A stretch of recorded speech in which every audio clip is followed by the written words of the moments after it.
Welcome back to my life ব্লগে সবাইকে স্বাগত। তো চলে এসে আমি আমাদের এই যে কুমড়ো বাগানে, দেখো চারিদিকে অনেক কুমড়ো ফুল ফুটেছে।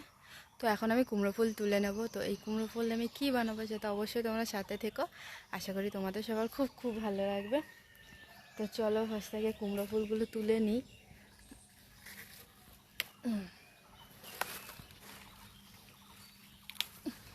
কুমড়ো ফুল তোমরা সকলে বড়া খাও, কিন্তু আমি বড়া বানাবো না, আজকে একটা অন্য জিনিস বানাবো। তো দেখো আরও তুলে নেব, আর বাকি যা আছে সবটাই তুলে নেব। এখানে আমি লাউয়ের কদু খসা করব বন্ধুরা, তাই লাউ বের করে নিয়েছি। আর এদিকে কুমড়ো দিয়ে মাছের ঝোল করবো, সেটাও তোমাদের সাথে অবশ্যই শেয়ার করবো। আর এখন ঝাঁকাচ্ছি, আর প্রেশারে আলু সেদ্ধ বসিয়ে দিয়েছি।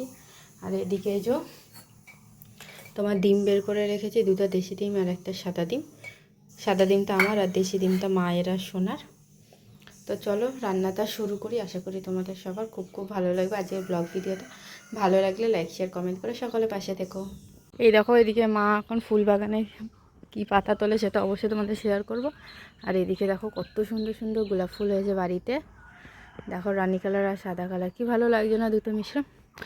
আর ওইদিকে বেলি ফুলও হয়েছে, আর একটা নতুন ফুল হয়েছে আমাদের বাড়িতে। দেখো এই দেখো কি সুন্দর একটা নতুন ফুল হয়েছে। আর এখানে আবারও কুড়ি এসছে, একসাথে মনে হয় অনেকগুলোই হবে, সবগুলোতেই কুড়ি এসছে। এই গাছটায়, হ্যাঁ এই গাছে ওই দেখো কুড়ি এসে গেছে। কি সুন্দর না লাগছে ফুলগুলো দেখতে। আর গাছগুলো কি লম্বা দেখো, তার মধ্যে একখানা ফুল হেবি সুন্দর।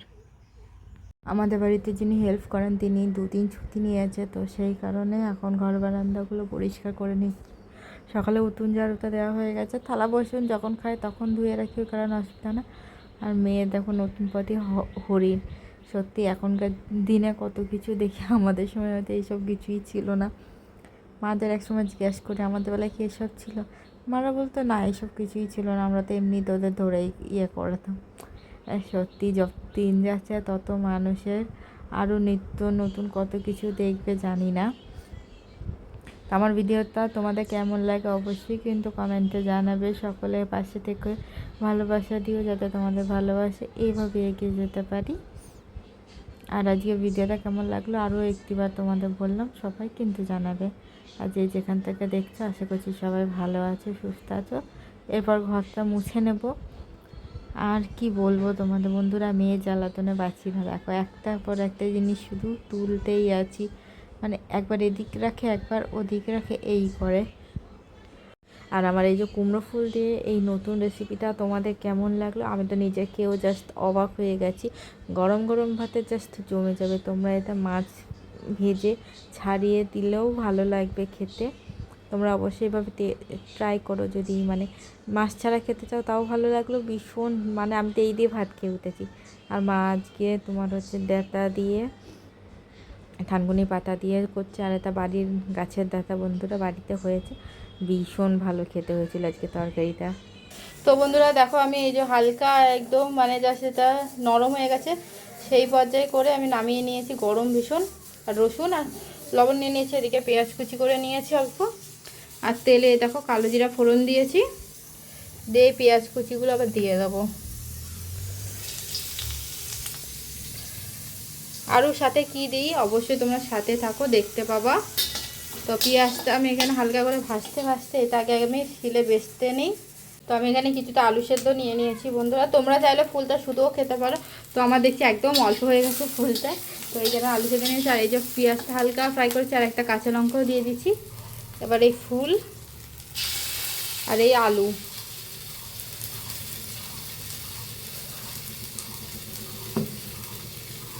সব দিয়ে সুন্দর করে ভেজে নেব আমি। এই দেখো বন্ধুরা লাল লাল করে ভেজে নামিয়ে নিলাম আমি। যাদের বাড়িতে অনেক ফুল আছে তারা শুধুই ফুল দিয়ে করতে পারো, আলু দেওয়া লাগবে না। তো আমার এই ফুলের রেসিপিটা তোমাদের কেমন লাগলো অবশ্যই জানিও। বড়াই গরমে ভালো লাগছে না খেতে, অবশ্যই এইভাবে একবার ট্রাই করো। তো এটা আমি এখন নামিয়ে নেব। আর এদিকে আমি লাউটা দেখো নুন হলুদ জিরের গুঁড়ো পেঁয়াজ ঘষা আর রসুন ঘষা দিয়ে সেদ্ধ করে নিয়েছি। এবার এটা ফোড়ন দেব। কি ফোড়ন দেব সাথে থাকলে অবশ্যই দেখতে পাবে। তেলে দিয়ে দিয়েছি বন্ধুরা রাঁধুনি ফোড়ন, আর এর মধ্যে একটা কাঁচা লঙ্কাও দিয়ে দিয়েছি। আর এই যে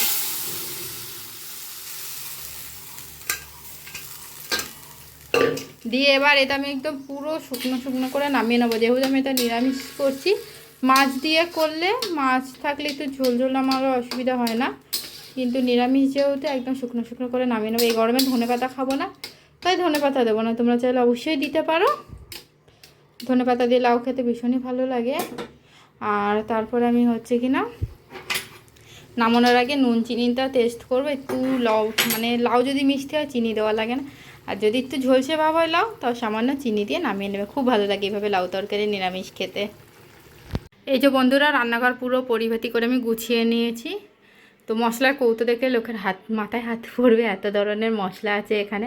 মা সমস্তটাই ঘরে তৈরি করে, গরম মশলা থেকে শুরু করে জিরার গুঁড়ো, আরও বিভিন্ন ধনিয়া গুঁড়ো, আরও বিভিন্ন ভাজা মশলা। আর এই যে আমি রান্নাঘরটা পরিষ্কার করে নিয়েছি, গ্যাস টেবিল, ইন্ডাকশান সমস্ত পরিষ্কার করে সুন্দর করে গুছিয়ে রেখে দিয়েছি।